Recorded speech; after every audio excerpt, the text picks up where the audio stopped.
The job market landscape in America is rapidly changing. Is it going up or is it going down? Where do you think we're heading as far as our general economy and the job market as a whole? I know there's many ways of finding a job out there. You can get on Snag a Job, look at all the online newspapers, and go through the routine of trying to find out what's the best opportunity for yourself. I don't care if this is your first job in the market or you've gone through several jobs that haven't really been that pleasing and you're looking to get ahead with something that could be interesting and something to build a future with. So what are some of your options? Where is your future? I have a friend of mine that works in the fast food restaurant as one of the divisional managers for a very large chain of fast food restaurants. He says the average employee there lasts about 3 to 4 months, so they're constantly forced to go into the market and run ads after ads. I know on the popular job apps today, especially with the millennials, you must get 10, 15 different solicitations a day from all the big stores, the McDonald's, the Burger Kings, the Wendy's, the Taco Bells, whether it is working inside the restaurant or delivering pizzas or fast food, or maybe looking at a career in Uber, if you can call that a career. I mean, you're basically a taxi driver driving people from point A to point B. I'm not being demeaning about this, but at the end of 3 years of doing that, what has your job skill appreciation been? How much has what you've done gone up in value? Is your experience paid off for you to take a step up in the right direction? You can work in a big box store as well, whether it's Home Depot or Lowe's or the Best Buys. I mean, there's a list of them here. That's another option for you too. But at the end, you want to certainly know that whatever you're doing, in the long run, you're building a future for yourself. By the way, I know looking for a job is not an easy task. It's really one of the toughest things you can do. It's very frustrating. It's not necessarily instant coffee, something you can get done in 10 minutes. Sometimes a job search can take months and months and months. One other type of ad I wanted to bring to your attention is what's known as the blind ad. This is the ad that you can see in local papers or it's online. It's usually the type of ad that starts with a kind of blind catchphrase, such as dynamic company or rapidly expanding.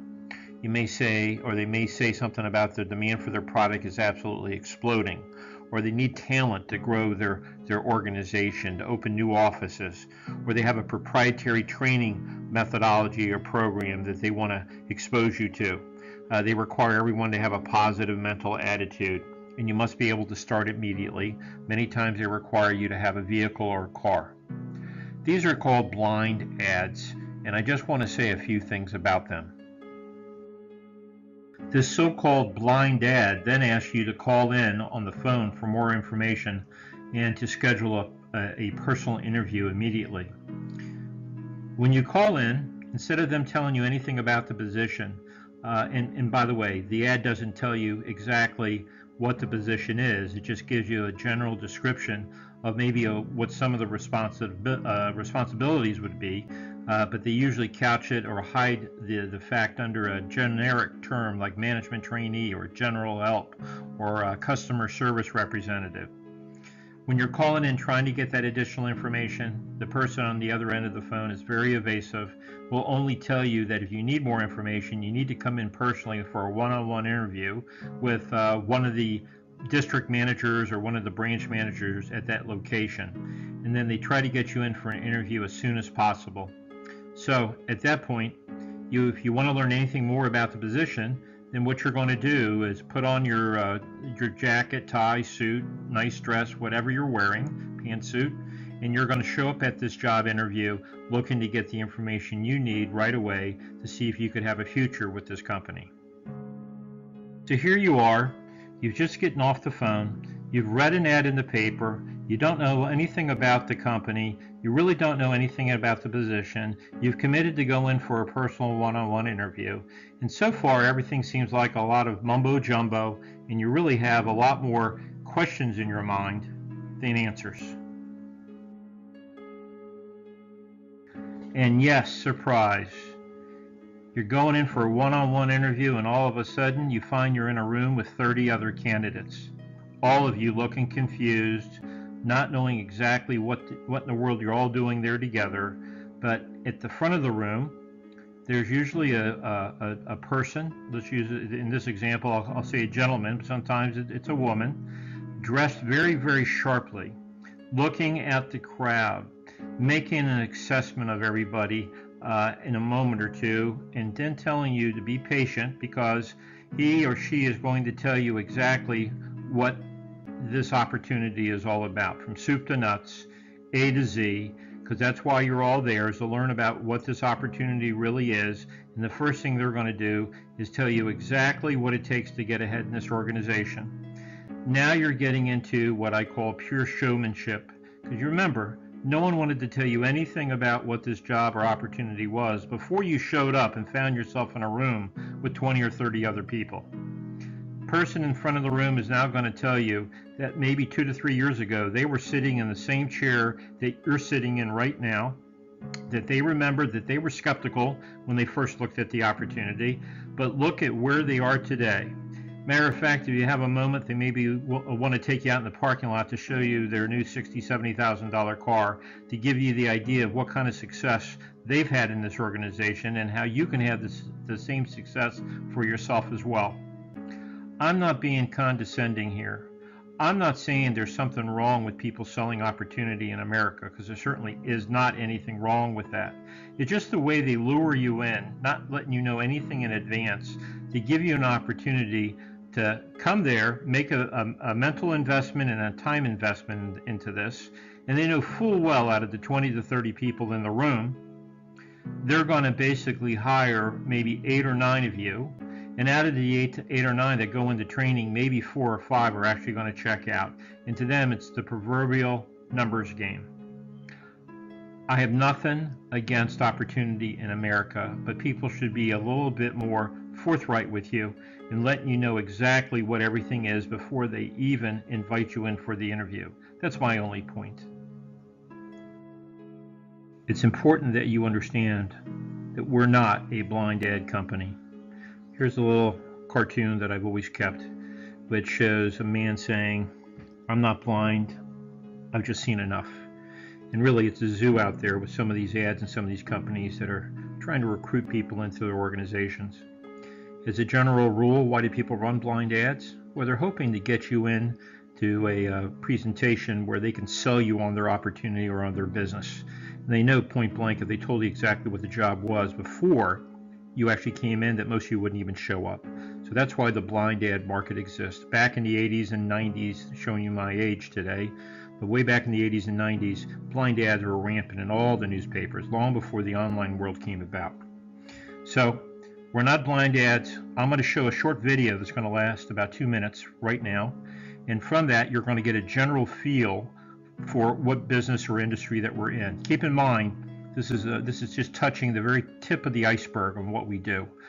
It by no way gives you a lot of information about what the real demand and need for this product is and why it's so essential. But it's going to give you a flavor for what it is that we do, so I can step out of the reins or out of the realm of being blind, so you know exactly what we're doing, and I'll proceed after you take a look at this quick video. Hi, I'm Ben, and welcome to Smoke Guardian. We understand your desire to protect your home, family, and pets from the dangers of smoke and fire, and up until now your options were limited. It was either hire an expensive home security company to install a system and wait around for them to put it in, or you could purchase a basic off-the-shelf battery-operated smoke detector. Most home security companies require credit checks and long-term contracts. Off-the-shelf detectors aren't effective for keeping your home and pets safe because beeping alone when you are away won't send help or call the proper authorities like the fire department. Let me introduce you to the completely wireless smoke detector solution that calls for help automatically. Smoke Guardian is on call 24 hours a day, 7 days a week, and works through cellular technology to wirelessly connect your auto-call smoke detectors to professionally trained emergency operators. Smoke Guardian detectors require no wires or programming and work right out of the box. They are battery operated, so even during a blackout, live emergency operators will receive your signal. Unlike Wi-Fi based systems, Smoke Guardian detectors are monitored and alert those that aren't at home. You may even be able to receive a discount on your homeowner's insurance bill. Just tell them you have a new smoke detector system with professional 24-hour-a-day monitoring. Smoke Guardian is affordable, effective, and comes with a complete satisfaction guarantee. There are no long-term commitments, and with our award-winning professional monitoring service, you will receive your text message and email alerts whenever there's any emergency, because you should always know if your home, loved ones, or pets are in danger. So sign up today for one of the safest and most affordable options to protect what matters to you the most.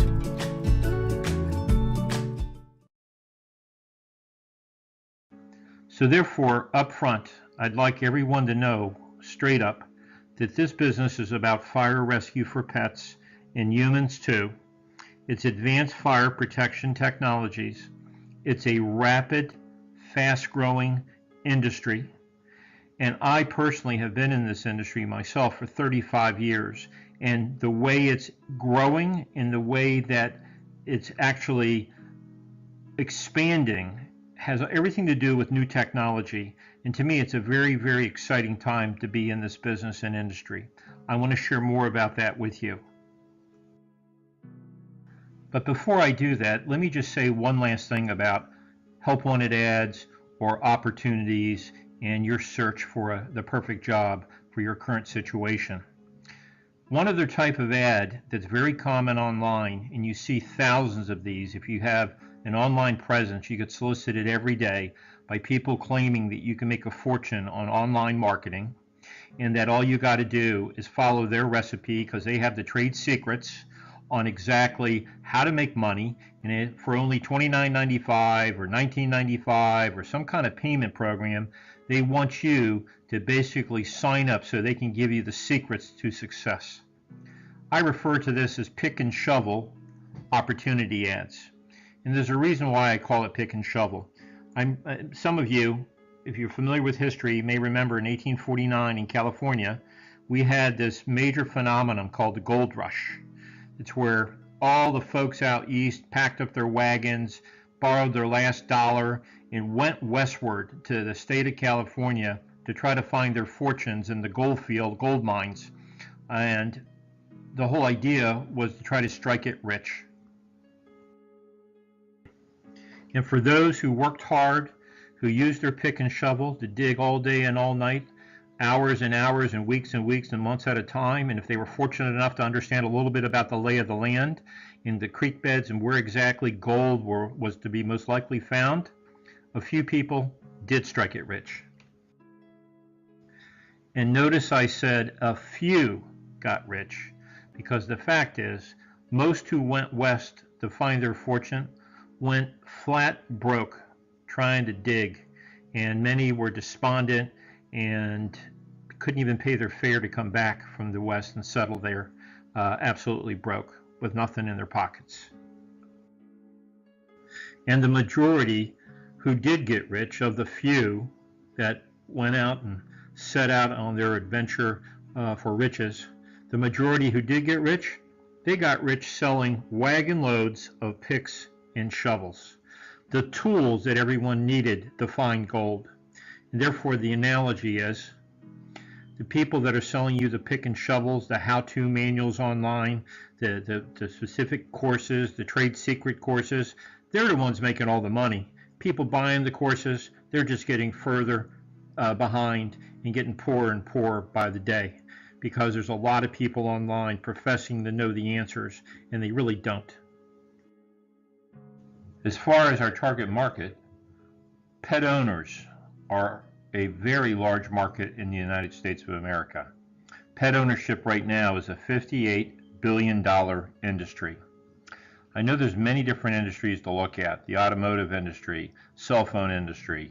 I can go on and on with a list, but the one point I want to emphasize about pet owners is that they're a very emotionally attached group, and they're very dedicated to the health and welfare of their pets. I know personally, I have 2 dogs that are both 9 years old. They're from the same litter. To me, I have 4 children of my own, but when you add in my 2 dogs, I actually have 6 children. That's how I feel about pets. If you feel that same way as I do, as so many millions of Americans do, then this is going to be a very, very interesting market for you as well. I'd like to bring to your attention as well the size of the pet ownership market in the United States. Here in the United States, there's over 133 million households. These are homeowners or apartment dwellers. And of those 133 million households, 32.3%, almost 1 out of 3, own a dog. That's 43,300,000 dog owners. The average number of dogs that are owned per household is about 1.6. And so therefore the number of dogs in the United States right now is 69,280,000. The size of the cat owner market in the United States, of these 133 million existing households, the number of people that own cats is roughly 27.2%, or 36,117,000. However, the average number of cats per household is a little bit more than dogs, 2.1 cats per household. Therefore, the total number of cats in the U.S. is a little bit more than dogs, 75,810,000. And finally, if you add the number of cats and dogs together in these 133 million households in the United States of America, the total number of cats and dogs is 145,090,000, which is a little bit more than one dog or cat per household in the USA. So as you can see, it's a sizable, very dedicated market. Here's a quick human interest story. In the top left-hand corner here, you see the article says, Senior Pooch. He's still wagging his tail after 20 years. This is the first dog that I ever had. My mother and I were driving down the highway, about 50, 60 miles an hour, on a 4-lane highway with a yellow dividing line. And up ahead, we see this dog laying on the yellow line, panicked that we're about ready to see a disaster strike. We pulled alongside the dog. We slowed down from 50 miles an hour down to 0. He ran underneath our car, but fortunately for us, in this crazy busy highway, coming from the opposite direction was a young man in his military uniform who saw what was happening, pulled his car alongside us, got out, crawled underneath our car, and pulled out my dog Casey and put him in our back seat. That's how we first met. We had taken him to the vet. He was approximately 6 to 7 months old, they guesstimate. We tried to find his rightful owner. We advertised, we couldn't find him, so we kept him. 20 years, close to 20 years after that date, he turned 20, and I called the local newspaper in our county and saw an article there about the woman that was writing an article consistently every week for the paper had received a prestigious award from Cal-Can, which was a pet food manufacturer back in the day. And they were having glowing terms talking about her dedication to pets and her pet column for, like, I believe it was close to 30 years. I called her, asked her if she ever met a 20-year-old dog in her life. She said no. I invited her to come out. She came out, and to my surprise, she brought a photographer with her, and they shot a couple pictures. And I thought the next week in the paper we were going to see maybe a small little column in her pet column about my dog Casey. But instead, it was a double full-page article. And it was a beautiful article written really as a dedication to my mother, who I had the dog for the first 6, 7 years, and then I went to college, and then I moved away once I graduated college, and my mother, from maybe the last 10 years of my dog Casey's life, was his dedicated caregiver. She was dedicated like no one else ever could be. The last 3 or 4 years of his life, she never ever left him alone.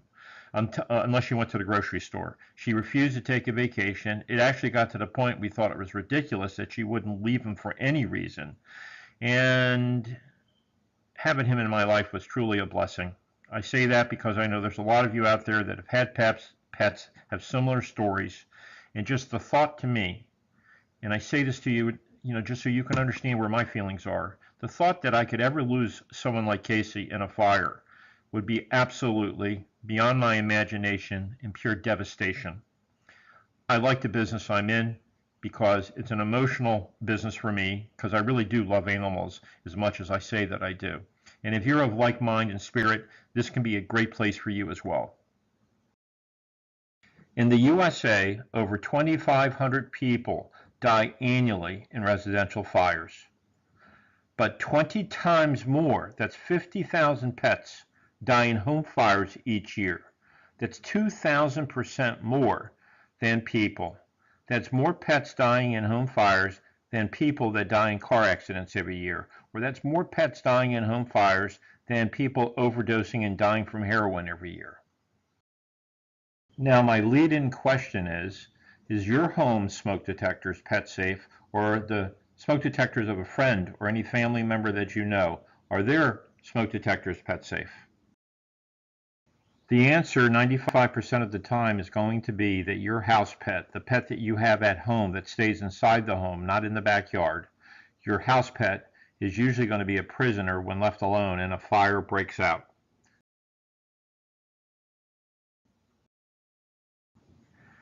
We believe in the immense power of the internet and online capabilities that have reshaped the business landscape in the world as well as America. Look at Amazon. You'd have to be living under a rock today not to know who Amazon is. Matter of fact, the CEO for Amazon, his name is Jeff Bezos, in July of 2017 became the richest man, surpassing Bill Gates, because Amazon stock is on fire. Here's an interesting thing about Amazon. You know they're into everything. They recently purchased Whole Foods because they're making a bigger bid into the grocery food market.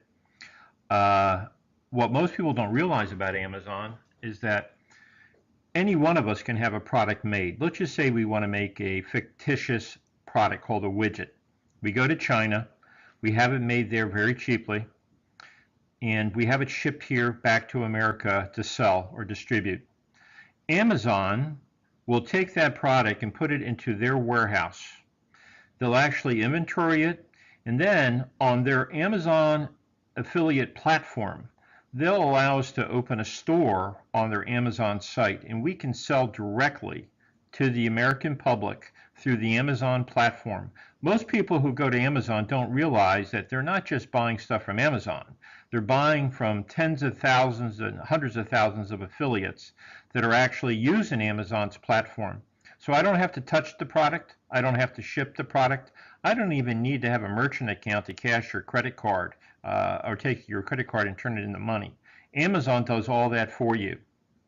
What I wanted to say to you is that Amazon derives 1/3 of all their income right now, as of 2017, from being an affiliate sponsor for all the hundreds of thousands of companies that use their platform. So they're kind of like an owner, in a sense, of every business that is on the Amazon platform. Let's just talk about Amazon versus a company like Sears and Kmart. Sears and Kmart are actually owned by the same private firm. It's a very wealthy individual that bought Sears and Kmart years ago. The problem is both those companies are in major problems today. They're closing down locations all across the globe, all across the U.S. primarily, actually. And the rumor is they're not going to be around much longer. They really are anticipating, by the amount of money they lost last year, close to $1 billion, that they're not going to be able to survive. So Amazon has taken another victim under its wings here. Let's look at JCPenney. I know close to where I live, there's a very big mall that has a very big JCPenney store that's rumored to be closing down. And that's because JCPenney is suffering. Their sales are down year over year.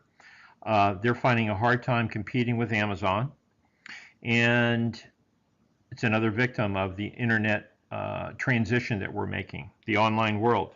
Macy's, another very big department store that is closing stores across the country today. Amazon is here. I'm not saying Amazon's going to be the only player in the next 10 years, but whatever is going on, the internet is definitely an option that people are opting for. I personally use Amazon an awful lot, even though I really don't particularly care for the company for many reasons. I use them because when it comes right down to it, they save me a lot of money. I'm on Amazon Prime for $10 a month. I can basically ship products, anything I order, like within 2 days, for $10 a month. I mean, I got to be crazy not to take advantage of that. Psychologically, it makes a lot of sense for Amazon to do that because people think, oh, there's no cost for shipping because I get it on Amazon Prime for $10 a month, and so therefore all my shipping is free. Let me use Amazon more and more and more, and that's what people are doing. So the online world is here. The online world is not going anywhere. And as much as all of us can talk about making America great again, the good old days, bring back all the manufacturing and production jobs that used to exist in this country in the 70s and 80s and 90s, they're gone. All right, and I'll tell you some reasons why they're gone. But at the end, automation and the internet, as well as robotics, have transformed the manufacturing environment in America today. So why is the behemoth Amazon and Uber, for example, which God knows, what is there, 100,000 Uber drivers per square mile today? It's crazy the amount of people that drive for Uber.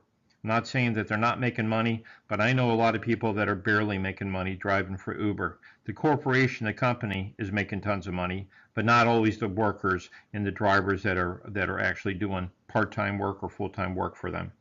Why are these two companies household names? Simple. Both these companies are internet marketing powerhouses.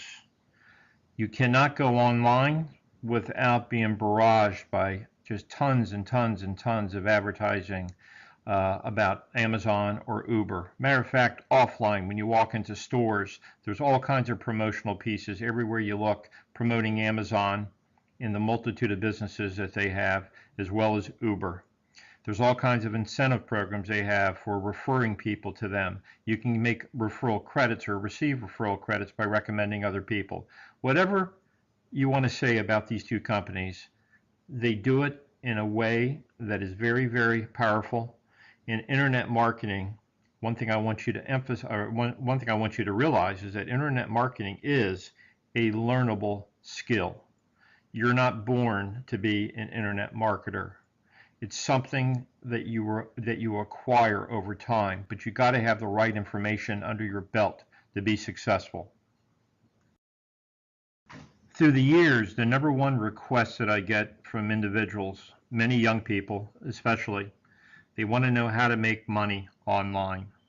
I have kids of my own that are in their late teens and early 20s who are fascinated by the internet world and are trying to find their place on the internet to the point where they can make a living for themselves. I think a couple things have to be understood. One is that my company and our company here is not a pick and shovel marketer. We're not trying to sell anybody a program teaching them how to be successful on the internet. It just so happens that our training is specifically about the internet, how to use it as a tool, and how to use it successfully to develop a program for yourself that pays well. I don't sell any course. I'm not trying to get any money from anybody. Let's be very upfront about that. But the truth is, you've got to know a lot about the internet if you want to be successful on the internet. So let's go to what really we're here today about, and that's job and where you can go on your job. Is there an education available to you that can help improve your financial wherewithal in life? I know money's not the only thing that's important, but certainly money can buy a lot of things. Even if you're miserable, having money while you're miserable makes it easier to live with. Here's one thing I want to tell you about a job. All right, the initials JOB. When I was a young man, I understood that a job, a JOB, stood for just over broke, and that if you really wanted to get ahead, you could make a commitment to developing something that can go to work for you in the long run, as opposed to going to work for somebody. Because most of us just simply exchange our time for money. And that's why when you answer these ads on Snag a Job and they want to hire 25 people this month at one of the fast food restaurants, you're exchanging your time for money, plain and simple. There's not really any education that's going to take you to the next level. And the one thing I can tell you right now, when I was young, I was fortunate to be around some very, very talented people. And the one thing I did learn is that in the beginning, it's not what you earn that was important, but it was what you learned. Specialized, refined knowledge that can take you to the next level. And that's exactly what we offer in our program.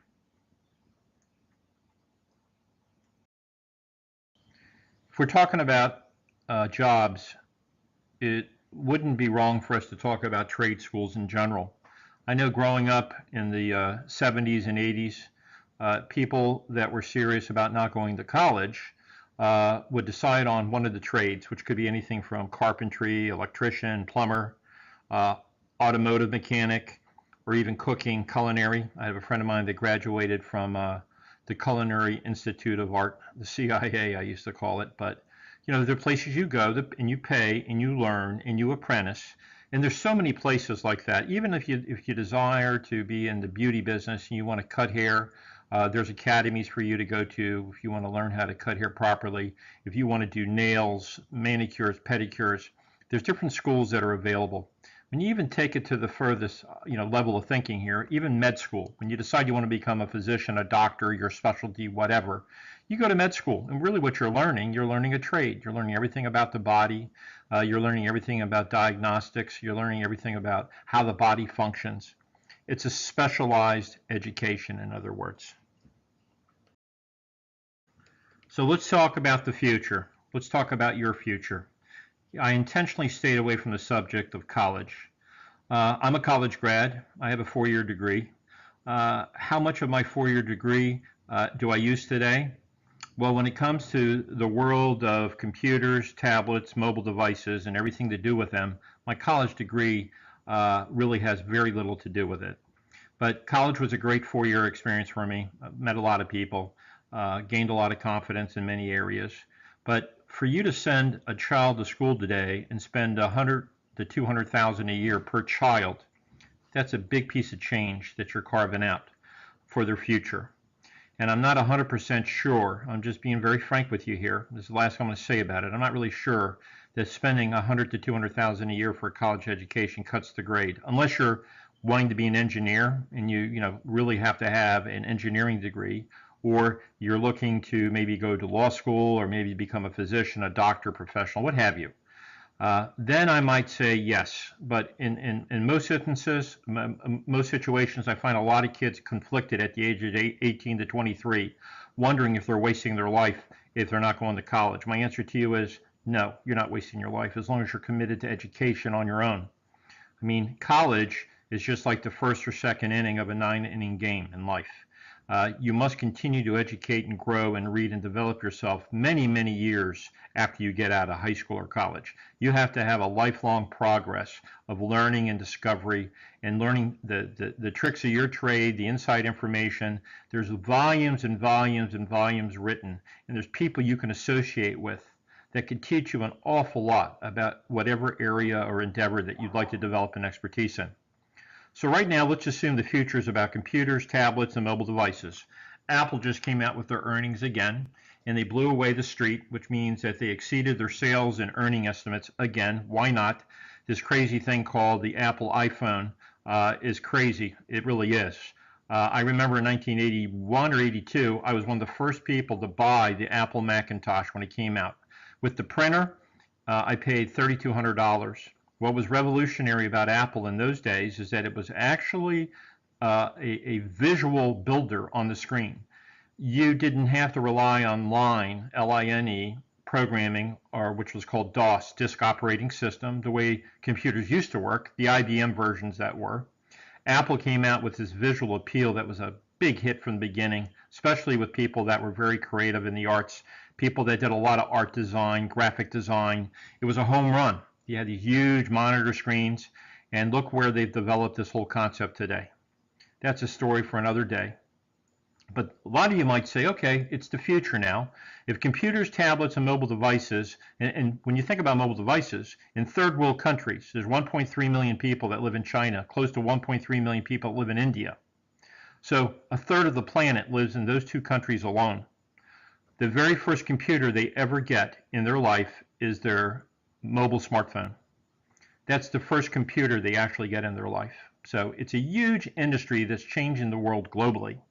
So you're saying to yourself, I think it's time to become a software engineer, or maybe a website designer, or a graphic designer, or an app designer. God forbid. How many different apps are there out there today? There's apps for insurance. There's apps for McDonald's, fast food restaurants. I mean, there's apps everywhere that you can look today. I'm going to tell you right now, in my personal opinion, you should not be doing any one of these right now, and let me explain why. I want to apologize just for a second. I know that I just mentioned to you that I wasn't sure if a college education was worth 100 to 200,000 a year. What I really meant to say was the total price of a college education over 4 years being 100 to 200,000. So I stand corrected. Anyways, back to this particular point, about 7.5 billion people on the planet. Many of us don't really think about this, but we do live in a global society today. There's arguments today if we should have open or closed borders. And internationally, in trade, should we allow the borders to stay open so we can benefit a lot of people around the world with economic development? As I said to you a moment ago, China has roughly 1.3 billion people. India has approximately 1.3 billion people. The US has somewhere around 330 million. So if you add those three countries together alone, almost 40% of the entire world population is in the hands of those three countries.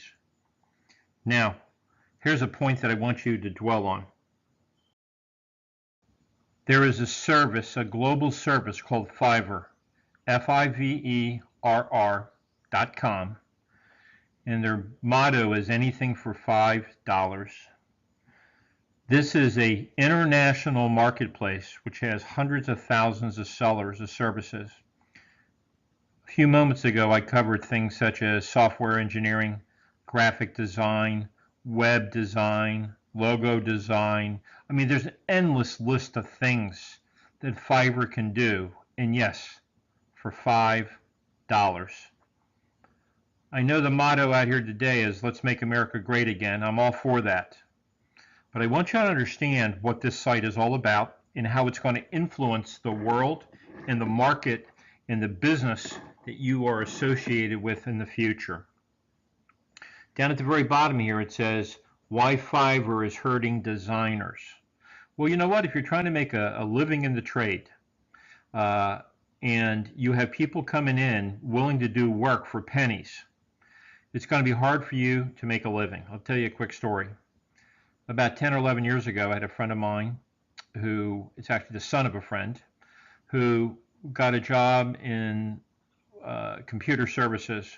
He was a software engineer, actually had his master's degree, spent a lot of money on education, went to work down in Texas, in San Antonio, for a major company doing software design.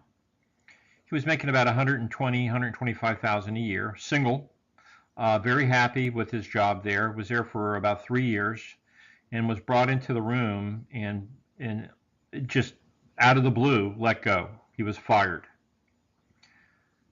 It just so happens that the company that hired him and about 4 or 5 other engineers for 100, 125,000 a year had replaced all 5 of them with engineers that had the same background. They were actually trained and schooled in the United States.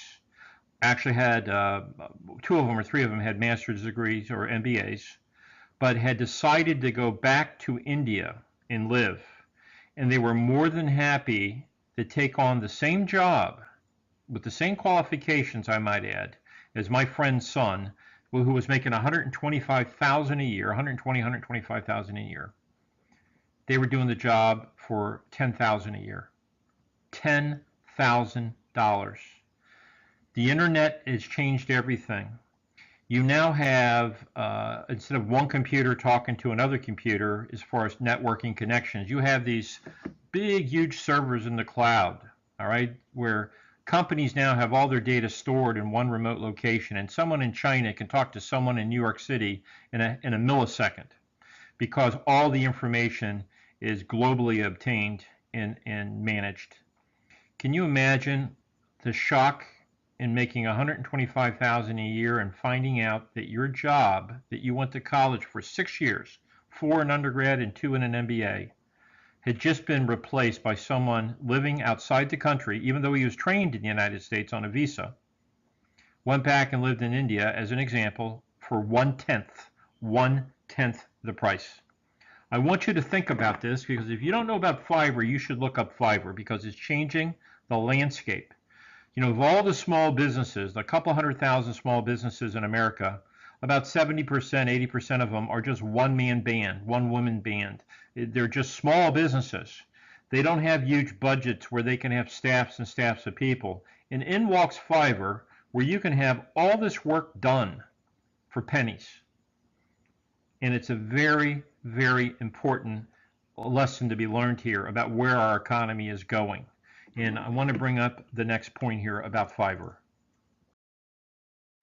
Here's a general ad when you go to Fiverr that you'll find on the website. Bring your idea. We'll handle the rest. Start, run, and grow your business on Fiverr.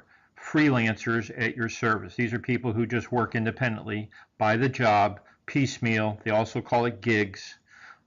Professional sellers, millions of gigs. 100,000 sellers, 24-hour delivery, unbeatable value, a global marketplace for creative and digital services. And that's quoted right out of one of the biggest computer magazines in the world, PCMag.com. 5-star logo designs, top graphic designers, voiceover professionals. About 2 years ago, a friend of mine had a very nice website done. It was about 5 or 6 pages. He paid a local businessman to design the website for him, and I got to admit, it was a very sharp-looking website. He spent about $1,500 to have it done. The guy finished it in a reasonable quick time frame, about a week or 10 days. And it was not a simple website. It had a lot of intricate parts to it. I mean, there was a lot of apps. There was certain things, shopping cart. There's things in it that weren't just a typical simple website that he paid a premium to have it done. Well, as the story goes, another third-party friend of ours called up Fiverr, was in the same related business as this guy who had this $1,500 website, went to Fiverr and said, I want you to make this exact same website. Tell me how much it's going to cost. About an hour later, they came back and said it's going to cost $30. He says, go ahead and do it. He paid the $30. He said, are you going to be able to finish it in like a week? And they go, oh, no, that's a rush job. That's going to be $60. So he says, go ahead and do it. And between a little adds, a little subtractions, things that he modified a little bit, at the end, in about 10 days' time, he had this beautiful website finished and completed for $80. His friend spent $1,500. He had it done for $80. That's what Fiverr is doing to the industry. So my point to you, and it's something that I think is very important that you understand why these dynamics and why these price cuttings are existing, and why anyone who thinks America is going back to this old business model is sorely mistaken. You're not going to be able to turn back the clock on this. And let me tell you why. The reason why things aren't going back to our old business model is because, again, 7.5 billion people on the planet. If you learn anything, learn this one point that I'm going to make here on this page. 1/3 of the planet makes less than $1 a day. That's $1 a day. This is the poorest side of all societies. People that can barely feed themselves, poor nutrition, poor health, just an absolute misery of existence. In the middle is another third of the world population that makes between $1 and $2 a day. I know a guy in Bangladesh. Bangladesh happens to be a country with about 180, don't quote me, but it's close to 180 million people that live in an area about the size of New Jersey. It's amazingly the most dense piece of real estate in the globe. There's many people that live in Bangladesh, which is right on the right side of India. He has a sheet manufacturing. He manufactures sheets, like the sheets that you sell to motels and hotels and so forth. He's got about 240, 250 people that work inside of his factory. The average wage there is about $18 per month, which is about $4.50. Let's call it $4 a week, 4.3 weeks in a month. $4 a week. If they work 40-hour weeks, they're making 10 cents an hour. They're making not even $1 a day, less than $1 a day. So you got very poor 1/3 of the world planet making under $1. You got the middle third of the planet making between $1 and $2 a day, and that's highlighted in pink for a reason, because I want you to pay attention to what I'm telling you. The top third make over $2, anything from $2 to 2 million. I mean, it's, anything above the $2 mark is a third of the planet.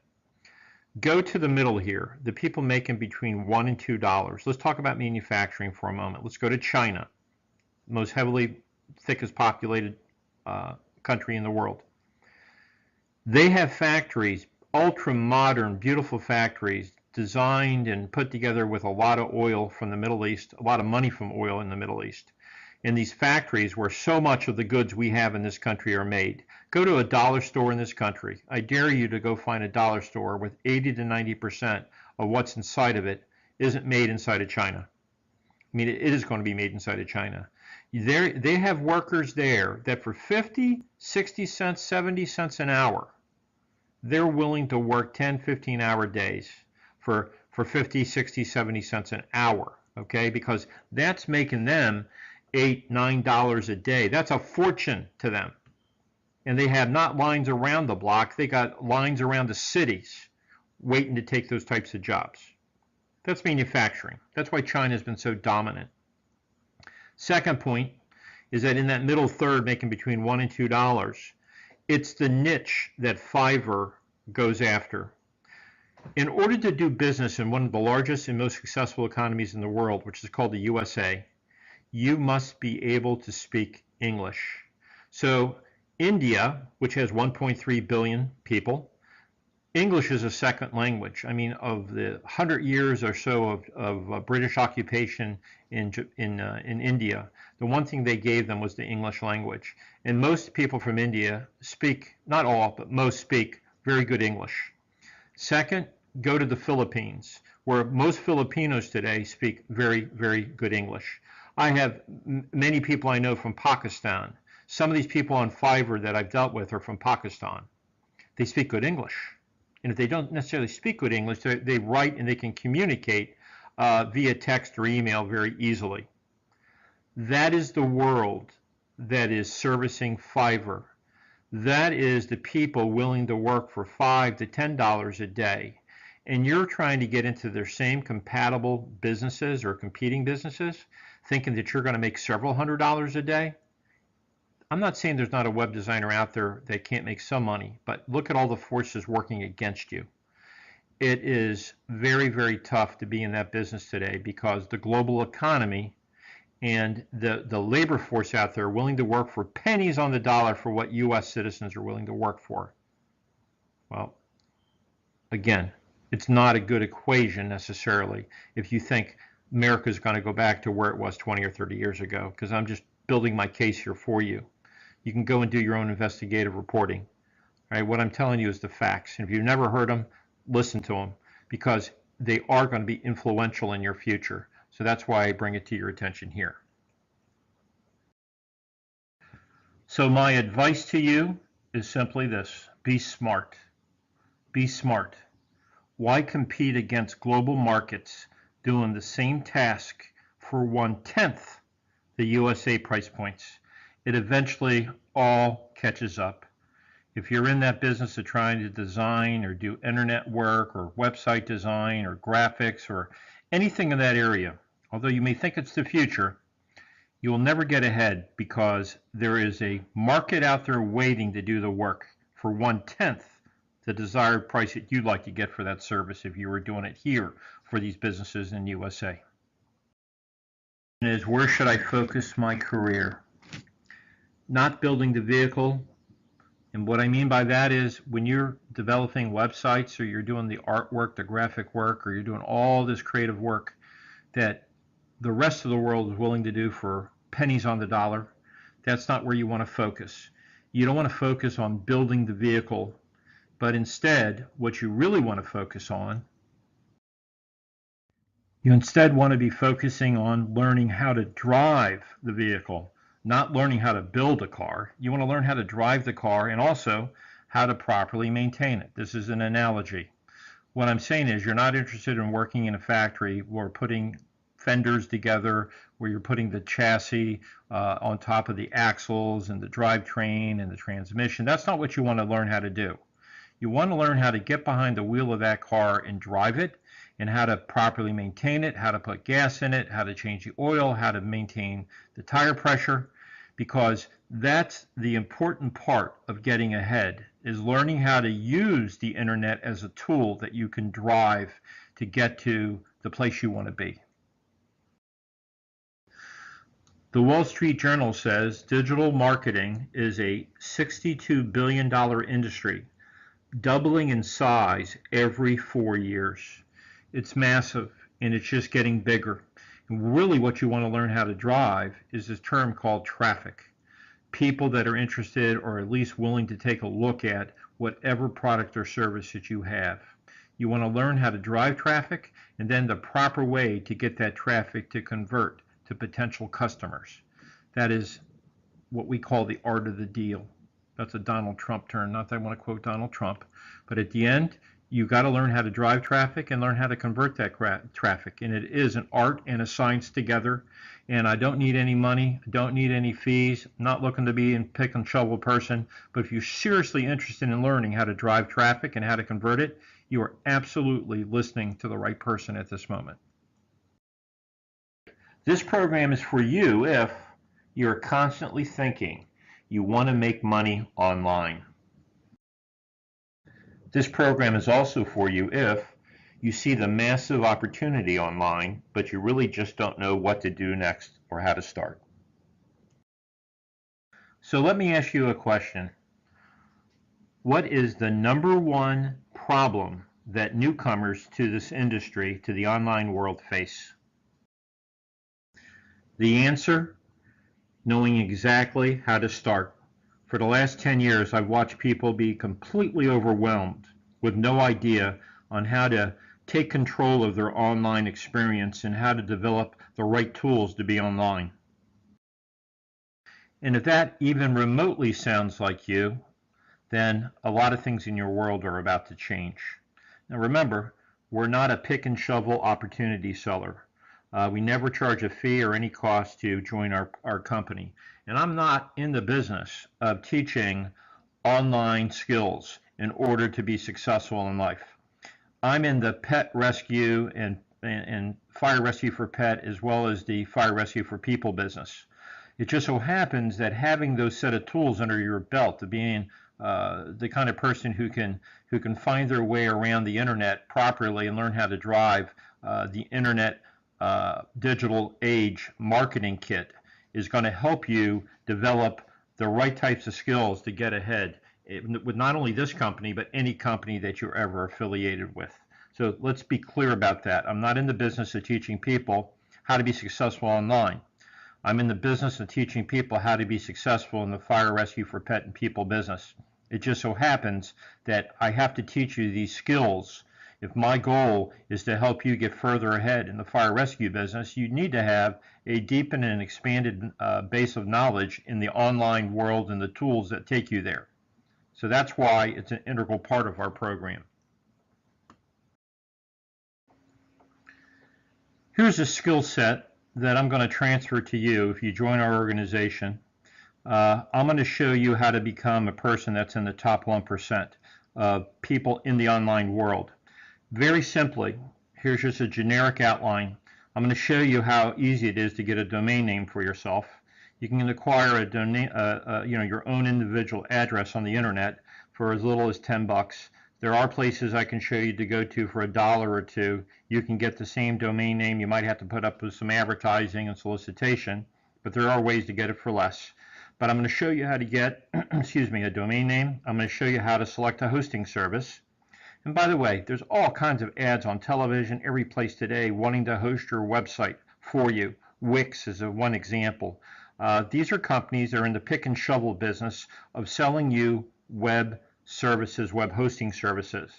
It's great. I have nothing against them, but I'm going to show you how that engine works on your own. So if you decide you want to drive it on your own, or if you want to hire someone later to do it, at least you're going to understand the mechanics of what you're getting involved with.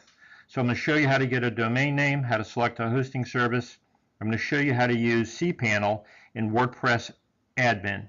Let's not go into detail here, but these are the tools. It's really kind of like the operational software that lets you access a website, how to load it on to a hosting service, and how to control it.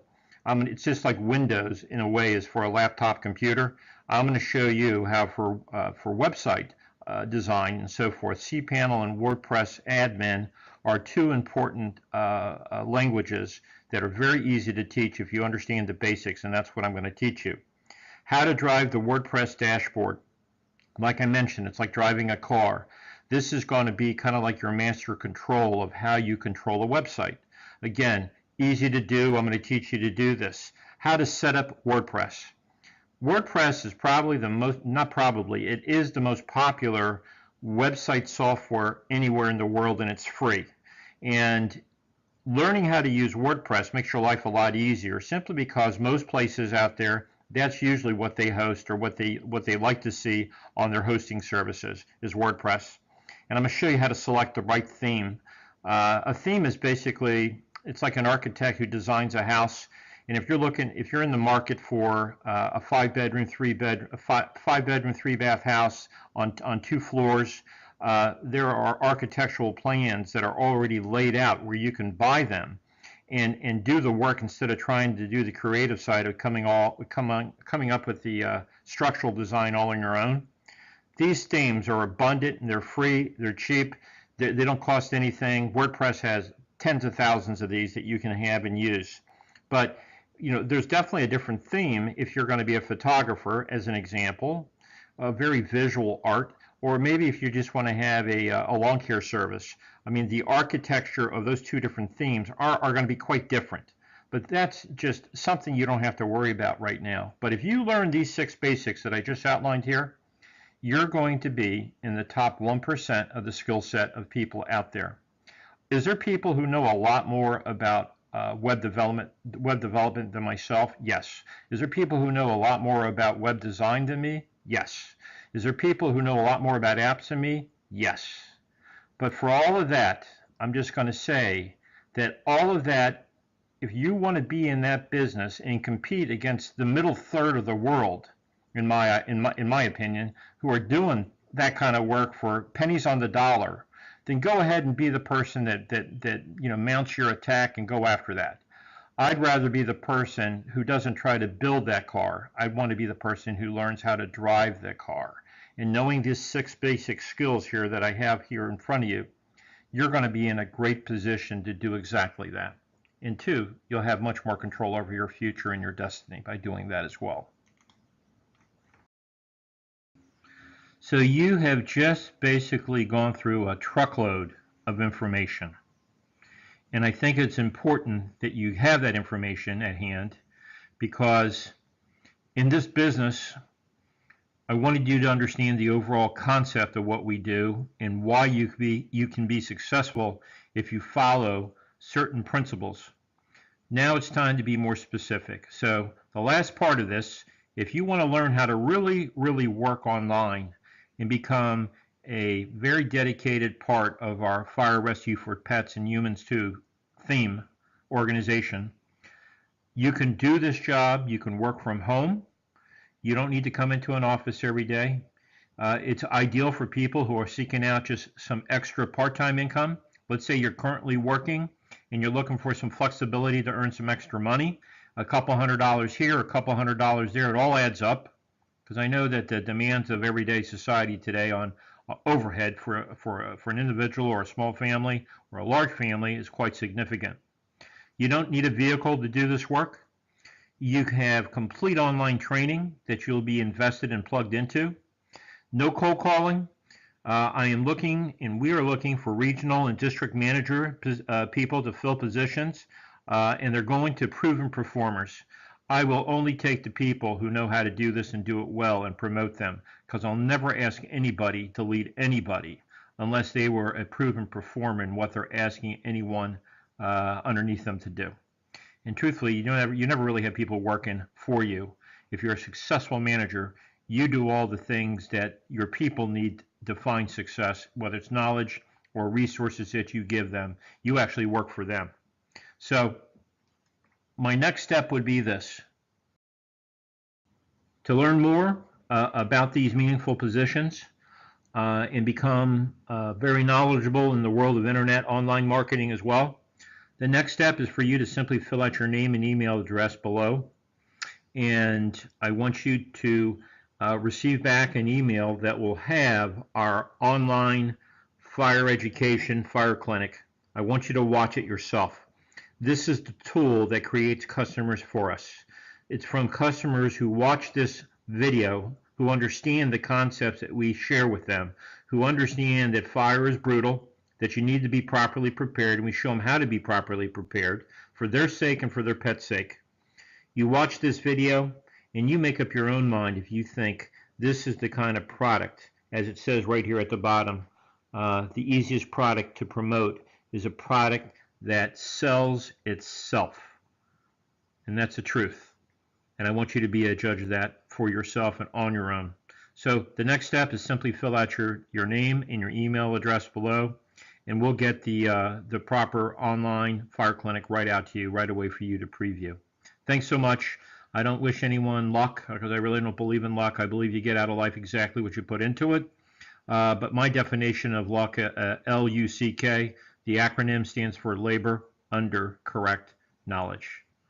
And hopefully you find something here that you can sink your teeth into and dedicate yourself to something that's certainly worthwhile and much needed out there in today's society. Thank you so much. Look forward to hearing from you. I'll get your email address and I'll get this online video out to you. Have a great day. Thanks so much.